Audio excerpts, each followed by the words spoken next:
Om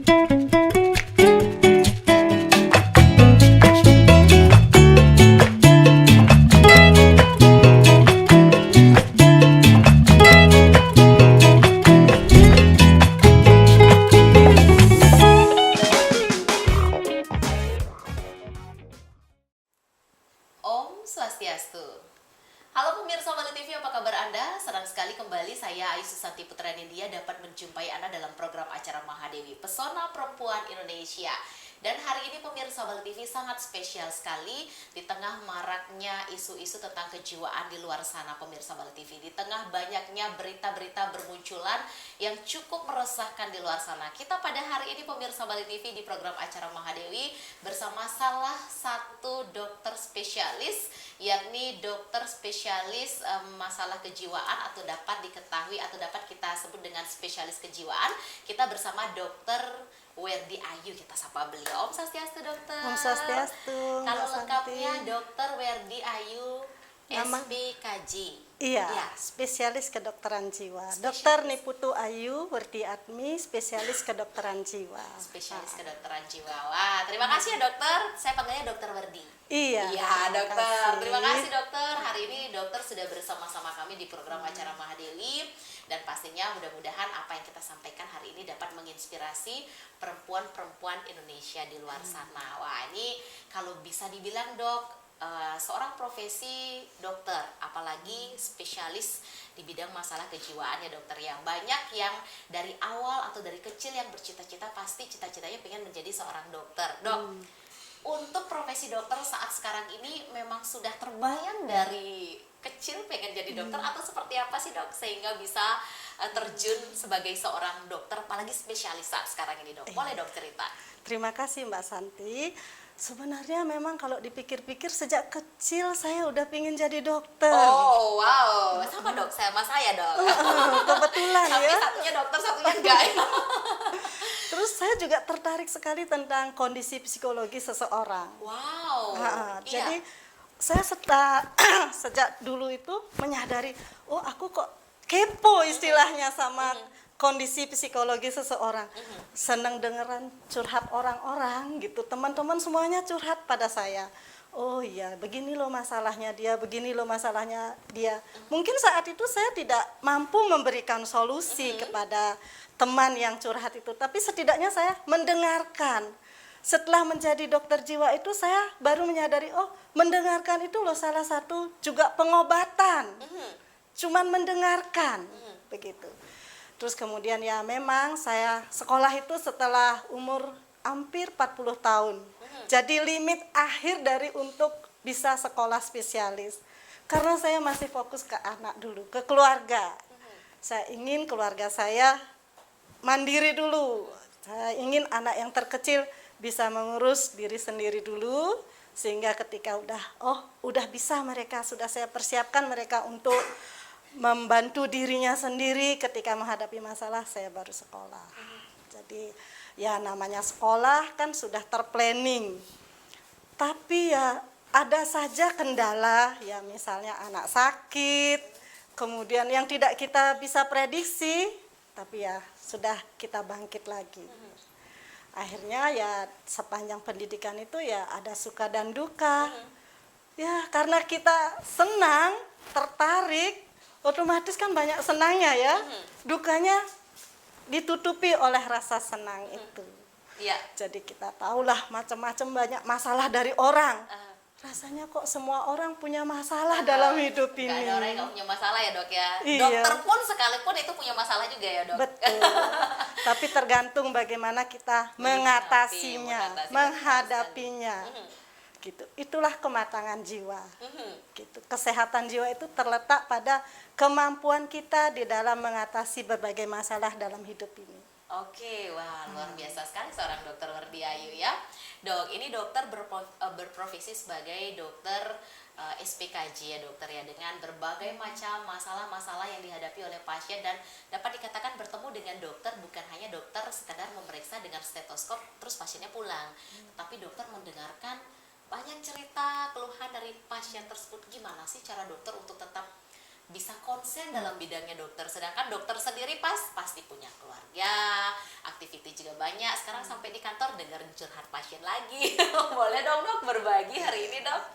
Nggih, tentu saja seperti yang saya sampaikan tadi, setiap orang pasti punya masalah. Nah, ketika saya sudah berangkat, masuk ke dalam mobil, mau berangkat kerja, praktek, periksa pasien, saya letakkan dulu masalah itu. Taruh dulu ya, nanti saya selesaikan. Nah, ketika sudah duduk di meja, siap memeriksa pasien, fokus kepada satu pasien yang datang. Di sini itu sudah banyak ada masalah-masalah pasien, tapi ketika ada satu kontrol pasien yang sama, kita udah recall, mengingat kembali, oh ini pasien saya yang ini loh. Jadi kita dengarkan dengan penuh empati. Jadi dengan tatapannya dan kita sediakan hati kita yang luas. Sehingga mereka tumpah ke sini semua permasalahan hidupnya, ya anggaplah sampahnya. Tapi sampah itu kita tidak bawa. Kita letakkan juga. Jadi kosong lagi kan? Datang lagi pasien yang lain, kita terima lagi dia. Dengan hati yang lapang lagi, tentunya dengan ketertarikan terhadap apa sih masalah pasien ini, mampu enggak saya menyelesaikan atau membantu meringankan penderitaan pasien ini, sehingga dia pulang dari yang datangnya menangis, pulang dengan senyum bahagia. Wow, ternyata challenge menjadi seorang SPKJ berat ya dong. Dengarkan curhatan banyak sekali pasien ini, nggak satu dua orang yang datang ke dokter Werdi Ayu loh pemirsa Bali TV, sangat banyak sekali. Dan bagaimana hebatnya seorang dokter Werdi Ayu SPKJ sebagai salah satu perempuan Indonesia yang bisa meletakkan permasalahan beliau dulu dan menghadapi atau mendengarkan cerita dari pasien beliau. Nah pemirsa, menarik sekali perbincangan kita bersama dokter Werdi Ayu SPKJ, dan kita akan kembali sesaat lagi. Tetaplah di Mahadewi, Pesona Perempuan Indonesia.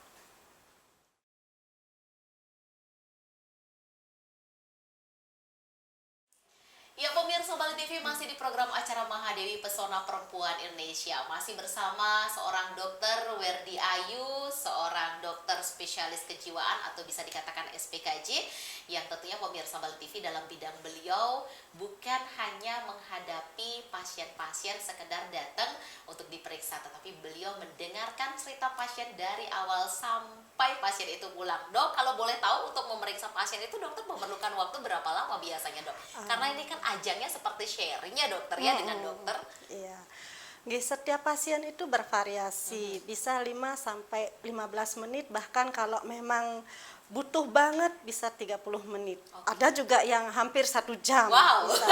Akan kami layani Satu sampai pasien 1 jam ya dok. Jadi tergantung kebutuhan pasien gitu. Kalau yang kontrol biasanya kan lebih cepat, tapi kalau pertama kali itu 15 sampai 30 menit. Karena di samping kita mendengarkan cerita dari pasien, kita kan harus menemukan gejalanya. Karena tidak setiap cerita pasien itu merupakan gejala. Itu hanya bumbu-bumbunya aja, tapi gejalanya itu yang penting, yang ingin kita ketahui untuk menterapi pasien. Jadi biar kita kesannya tidak mengejar gejala atau simptomnya pasien aja, kita harus dengerin cerita pasien juga. Jadi sambil dengerin apa sih ceritanya, ujung-ujungnya kita dengerin saja, sehingga kita juga bisa memberikan sedikit mengubah konsep berpikir pasien terhadap cara pandang pasien terhadap masalah yang dihadapi. Karena cara pandang terhadap masalah itulah yang kebanyakan menimbulkan suatu gejala dari gangguan kejiwaan itu sendiri. Oke, dokter. Untuk pasien sendiri itu kan keluhannya beragam ya dokter. Apa sih yang bisa dokter berikan kepada si pasien tersebut sehingga mood booster menjadi sebuah mood booster, atau datang ke dokter cemberut tapi keluar dari dokter seakan-akan sudah tumpah nih, sudah lebih lega perasaan saya. Seperti apa biasanya terapi yang diberikan oleh seorang dokter? Menterapi seorang penderita gangguan kejiwaan itu merupakan sebuah seni. Ya, karena keluhan itu kan berbeda-beda. Kemudian latar belakang pasien juga berbeda-beda. Dari ekspresinya aja kita lihat udah berbeda pasien itu. Jadi setiap kasus itu berbeda terapinya. Nah, misalnya dia datang dengan kondisi menangis. Kita biarkan dulu dia menangis, Setelah menangis kita ambilkan tisu. Mengambilkan tisu pun sudah merupakan suatu perhatian. Care ya dok? Iya, jadi kita ambilkan tisu ya nangislah dia gitu. Makanya saya sebutkan salah satu ruangan saya itu adalah ruang menangis. Gitu. Ruang menangis ya dok? Masa kita ubah jadi ruang tertawa ya dok? Iya, jadi ruang menangis dia. Iya. Nangis dulu, setelah itu apa permasalahannya. Gitu. Ketika dia menceritakan permasalahannya, kita dengarkan dia, kemudian kita berikan.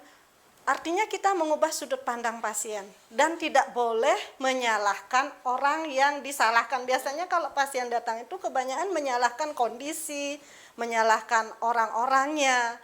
Tapi kita bagaimana tidak menyalahkan orang-orang di sekitarnya yang menurut pasien itu salah atau kondisinya, tapi mengubah konsep berpikir pasien. Oh, ini memang suatu keadaan yang harus saya atasi. Dan kita lebih banyak empati, bukan turut. Misalnya pasien bercerita tentang perselingkuhan suaminya, kita ikut menangis karena pasien bukan itu, tapi kita, oh ya, saya mengerti sekali apa yang Anda rasakan, saya paham sekali bagaimana rasanya disakiti. Jadi kita katakan bahwa saya memahami apa yang kamu rasakan, saya mengerti apa yang ingin kamu ceritakan. Dengan begitu saja pasien biasanya sudah lega. Wah, itu ya ternyata resepnya ya. Simple, ringan, terlihat, tetapi ngena banget bagi pasien sendiri ya dok ya. Dokter, ini untuk profesi dokter sendiri, SPKJ, termasuk juga hal yang atau spesialis yang mungkin belum tergambar kalau ketika masa anak-anak, kok bisa sih dok memilih SPKJ, kenapa tidak di bidang spesialis yang lainnya, atau bahkan seorang dokter Werdi, oh kenapa saya tidak ke fashion ya, kenapa saya tidak jadi pengusaha kuliner ya, apa memang benar-benar cita-cita dari kecil sekali nih menjadi seorang dokter dan terwujud. Iya. Dan memilih SPKJ itu tidak mudah ya dok ya, di tengah mungkin orang membayangkan menjadi dokter mungkin bidang yang lainnya, tetapi ini SPKJ yang harus mendengarkan curhatan pasien setiap hari. Cerita dong dok. Ya, sebenarnya rekan-rekan saya sendiri sebagai dokter, banyak yang apa sih dokter jiwa itu? Banyak yang belajar apa kamu di sana? Aku nggak tertarik. Banyak yang mengatakan begitu. Iya. Tapi saya sendiri itu yang menarik hati ya. Artinya apa ya yang membuat orang kok tingkah laku setiap orang itu beda. Tahu dari mana dok dulu SPKJ ketika memilih untuk terjun ke SPKJ dok? Ya sebenarnya waktu kecil kan belum kenal ya dengan benar, itu psikiater ya. dok. Tapi kita senang mengamati tingkah laku seseorang, mendengar ceritanya, terus ekspresinya, emosinya. Itu sebenarnya yang ternyata dari kecil saya udah tertarik loh jadi psikiater gitu. Baik. Nah setelah kuliah kan dari dokter umum itu kan diajarkan ya pembukaan lah awal-awal lah ilmu-ilmu itu. Oh ini yang saya cari gitu. Ini loh yang mengarahkan saya untuk mencapai cita-cita saya itu. Gitu. Kalau dokter fisik kan udah banyak ada. Kalau ini rupanya langkah yang harus saya ikuti. Iya, gitu. itu dia maksudnya dok. Langkah soalnya tidak Langkah. semua orang juga paham ya dok ya. Iya. Nah, untuk pemirsa Bali TV di luar sana, Dokter Werdi Ayu, kalau ingin misalnya berkonsultasi dengan dokter, bertemu dengan dokter, bukan sakit ya dok ya, tapi cerita, curhat dengan seorang Dokter Werdi Ayu SPKJ, dokter bisa ditemui di mana dok dan kapan? Iya. Kalau saya sendiri sehari-hari prakteknya di Rumah Sakit Umum Bakti Rahayu Denpasar, mulai Senin sampai dengan Jumat, jam 9 pagi sampai dengan jam 1 siang. Oke, Senin sampai Jumat ya dok ya, Iya. kecuali Sabtu Minggu, Dokter Werdi Ayu SPKJ bisa ditemui di Rumah Sakit Bakti Rahayu Denpasar, Rumah Sakit Umum Bakti Rahayu Denpasar. Itu dia pemirsa Bali TV. Ya, pemirsa, semakin menarik perbincangan kita dengan seorang Dokter Werdi Ayu SPKJ, dan kita akan kembali sesaat lagi, tetaplah di Mahadewi, Pesona Perempuan Indonesia.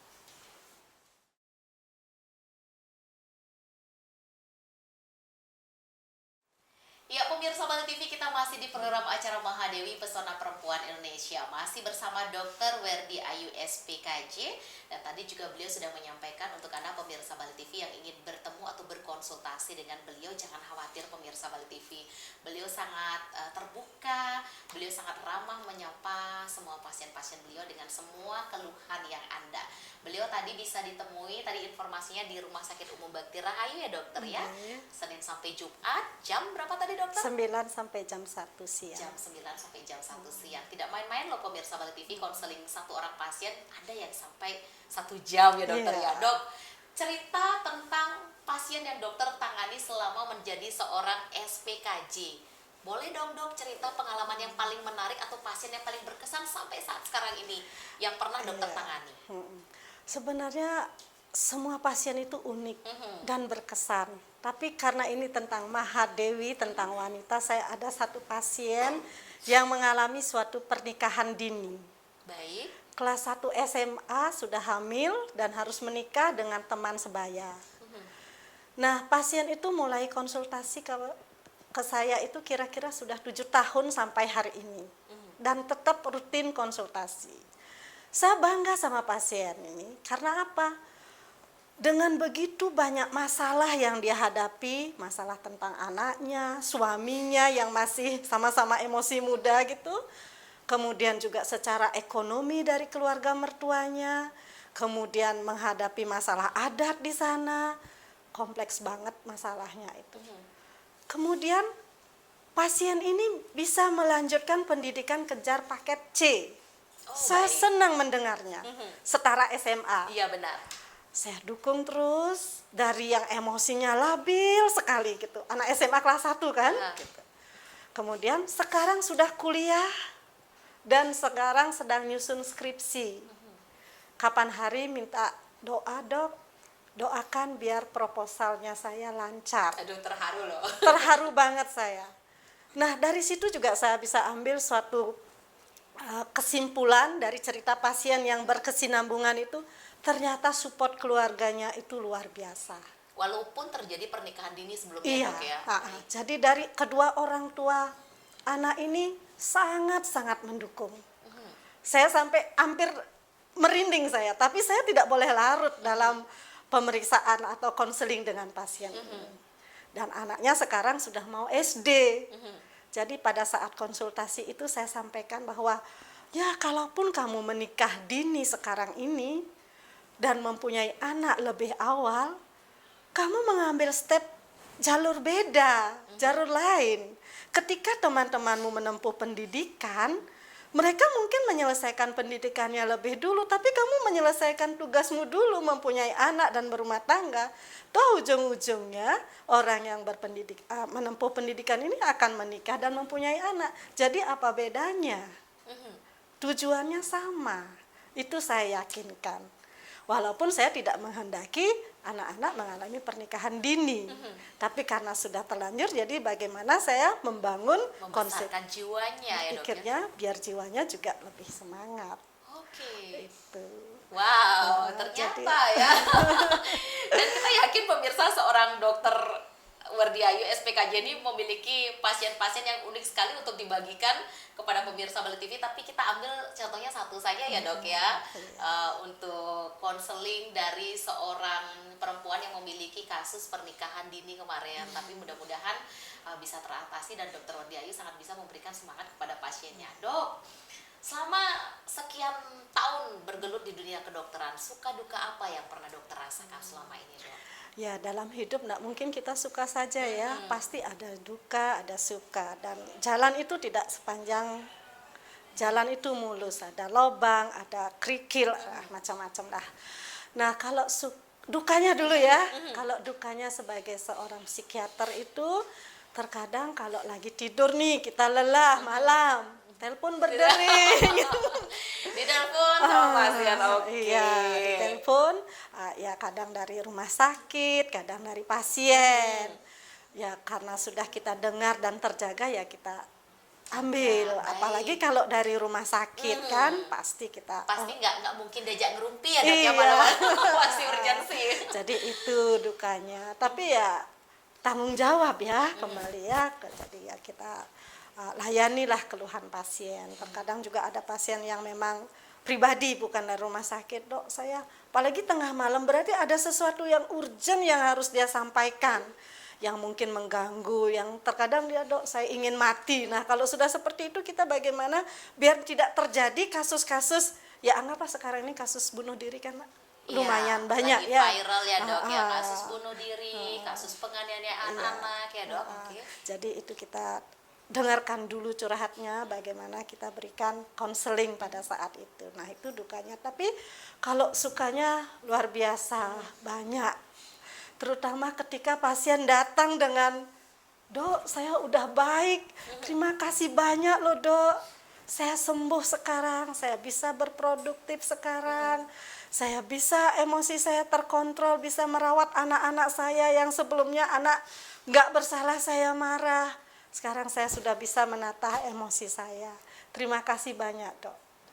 Di situ kebahagiaan kita atau suka kita tidak terbayarkan dengan nominal gitu. Wow. Jadi ternyata setelah ngobrol sama Dokter Werdia USPKJ, pemirsa Bali TV, saya juga lebih banyak tahu seperti apa sih bidangnya sebenarnya SPKJ. Luar biasa tugasnya, mengemban beban di pundak, bukan hanya dari masalah diri sendiri tetapi juga masalah orang lain ikut jadi di pundak kita sendiri ya. Dokter ya. Dok, sebagai seorang perempuan yang bisa memotivasi perempuan-perempuan Indonesia di luar sana, apalagi bidang dokter itu adalah spesialis kejiwaan ya dokter ya, kedokteran jiwa. Dokter, bagaimana sih cara dokter tetap bisa memberikan atau bisa memberikan sesuatu yang baik kepada pasien dokter, atau meyakini pasien dokter bahwa kamu tuh kesini tidak sakit loh, seperti itu. Misalnya apa terapi yang dokter bisa berikan itu kepada pasien, menarik hati si pasien, jadi dia tidak beranggapan dirinya itu ketergantungan terhadap SPKJ dokter. Setiap pasien yang datang ke sini kan biasanya saya selalu tanya, siapa yang menyarankan konsul ke psikiater? Jawabannya bervariasi, ada yang memang keinginan sendiri, yang tahu tentang psikiater itu dari sosial media, ada yang memang dorongan dari keluarganya. Nah biasanya yang lebih cepat membaik itu yang memang dari keinginannya sendiri.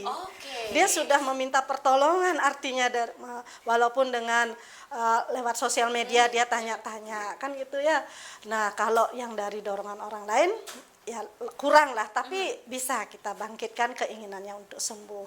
Biasanya saya yakinkan bahwa seringan-ringannya gangguan kalau dibiarkan tentu akan tambah berat.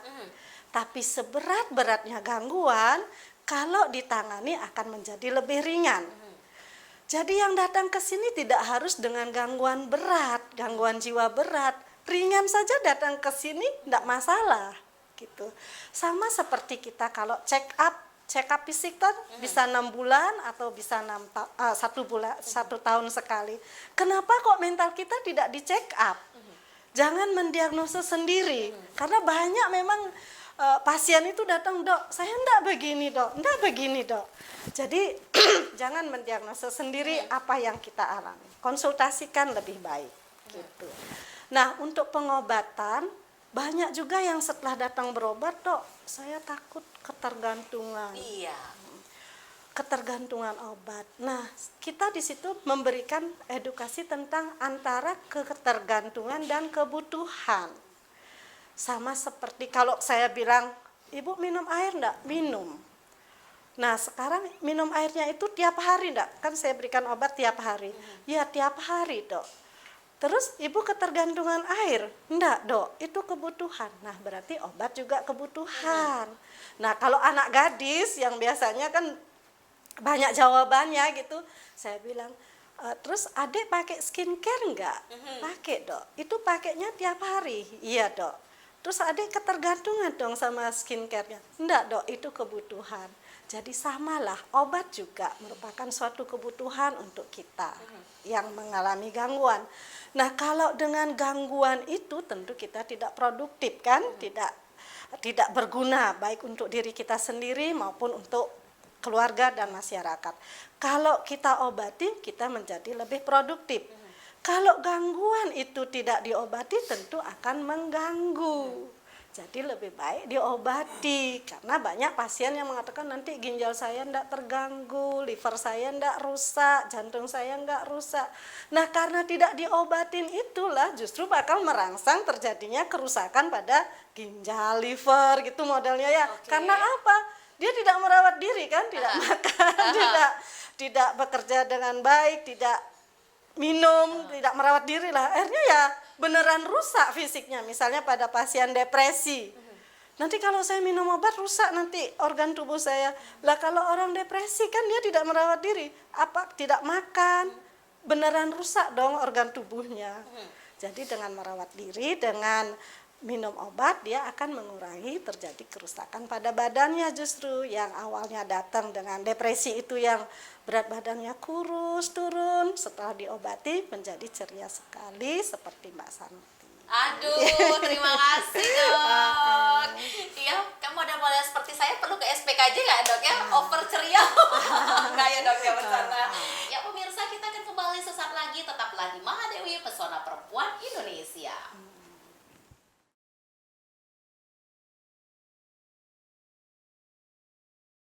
Ya pemirsa Bali TV, kita masih di program acara Mahadewi Pesona Perempuan Indonesia. Berbicara tentang masalah kejiwaan dokter, kita juga ingin mengetahui awal mula dapat dikatakan seseorang memiliki gangguan jiwa. Ciri sederhana saja seperti apa sih dok?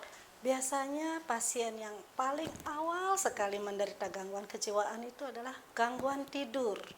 Gangguan tidur saja sudah mengarah ke gangguan jiwa ya dok ya?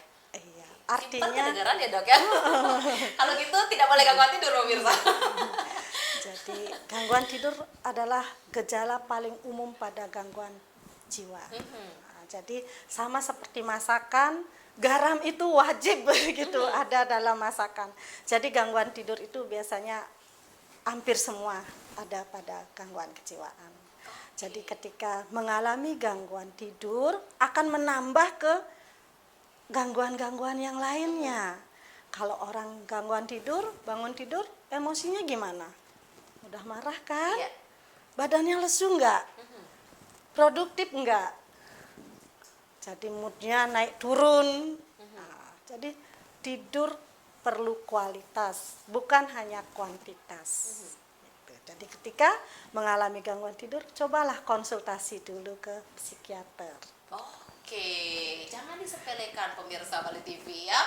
Dokter, sayang sekali waktu kita terbatas di program acara Mahadewi. Mungkin untuk pasien-pasiennya nanti yang ingin berkonsultasi atau hal-hal yang mau di-sharingkan dengan dokter bisa bertemu langsung dengan dokter. Terakhir dokter, apa yang mau dokter sampaikan untuk tips buat pemirsa Bali TV yang ada di rumah atau dimanapun berada, terutama perempuan-perempuan Indonesia di luar sana dok? Oke, untuk perempuan-perempuan pemirsa Bali TV, tetaplah berkarya, karena melalui karyalah kita akan menjadi lebih bersemangat, lebih bisa memberikan contoh yang baik buat generasi kita selanjutnya, sehingga menciptakan generasi-generasi yang lebih berkualitas dan tentu saja menambah wawasan kita sebagai seorang wanita, meningkatkan harkat dan martabat kita sebagai seorang wanita, kemudian juga bisa tentu saja mengangkat derajat keluarga kita. Saat ini program pemerintah itu ada Jaminan Kesehatan Nasional atau BPJS, itu bisa digunakan sehingga seringan-ringannya gangguan yang kita alami bisa segera diatasi dan tidak bertambah berat. Jadi bisa memakai BPJS Kesehatan. Wah, terima kasih, terbantu sangat ini pasiennya dokter ya bila ingin berkonsultasi. Terima kasih banyak dokter Werdiani SPKJ Terima kasih. untuk sharingnya hari ini, berbagi kepada perempuan-perempuan Indonesia di luar sana. Dan pemirsa Bali TV, mudah-mudahan apa yang kami sajikan pada hari ini di program acara Mahadewi dapat bermanfaat bagi Anda. Dan akhir kata, saya Aisyah Santi Putri Anindya mewakili seluruh kerabat kerja yang bertugas pamit undur diri, dan kami akhiri dengan Parama Santi. Om Santi, Santi, Santi Om.